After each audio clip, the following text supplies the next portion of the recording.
जिल्ह्यातील सर्व अंगणवाडी सेविका मदतनीसांना कळवण्यात येते की 6 महिन्याच्या आधी आपण 52 दिवसाचा संप केला। त्या संपामध्ये सरकारने फक्त आपल्याला आश्वासनाचा पाऊस पाडला, पण कुठल्याही निर्णयावर ते आलेले नाहीत अद्यापही। आपली मागणी अशी होती की मानधन वाढ भरपूर पाहिजे, ग्रॅज्युटी पेन्शन लवकर पाहिजे, ह्या आणि इतर मागण्यांसाठी आपण आंदोलन केलं होतं 52 दिवसाचं। त्या काळातलं मानधनही अद्याप शासनाने काढलेलं नाहीये। त्याच्यामुळं कृती समितीच्या वतीने हे आंदोलन सुरू आहे आणि ठाणे येथे मुख्यमंत्र्यांच्या बंगल्यासमोर आपल्या ठाणे जिल्ह्यातल्या आणि बदलापूर इकडच्या सगळ्या सेविका ठिय्या आंदोलन करण्यास बसलेल्या आहेत आणि काही जणी उपोषणाला बसलेल्या आहेत आणि हा निर्णय लागेपर्यंत त्या तिथून उठणार नाहीत। त्याच्यामुळे पूर्ण कृती समितीच्या वतीने महाराष्ट्रभर येत्या 5 तारखेला जेलभर आंदोलन करायचं आहे।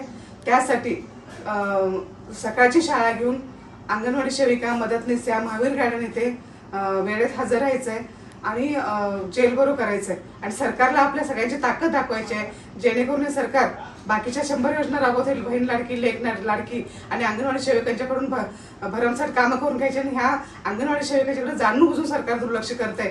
याचा जाब विचारण्यासाठी तुम्ही सगळेजण वेळेत हजर राहायला पाहिजे आणि तुम्ही सगळेजण रस्त्यावर उतरायला पाहिजे, तर सरकारला हे कळणार आहे। नवनवीन आणि ताज्या घडामोडींसाठी महाराष्ट्र जनभूमी न्यूजला सबस्क्राईब करा, त्याचबरोबर बेल आयकॉनवर क्लिक करा आणि मिळवा आमच्या बातम्यांचे नोटिफिकेशन्स।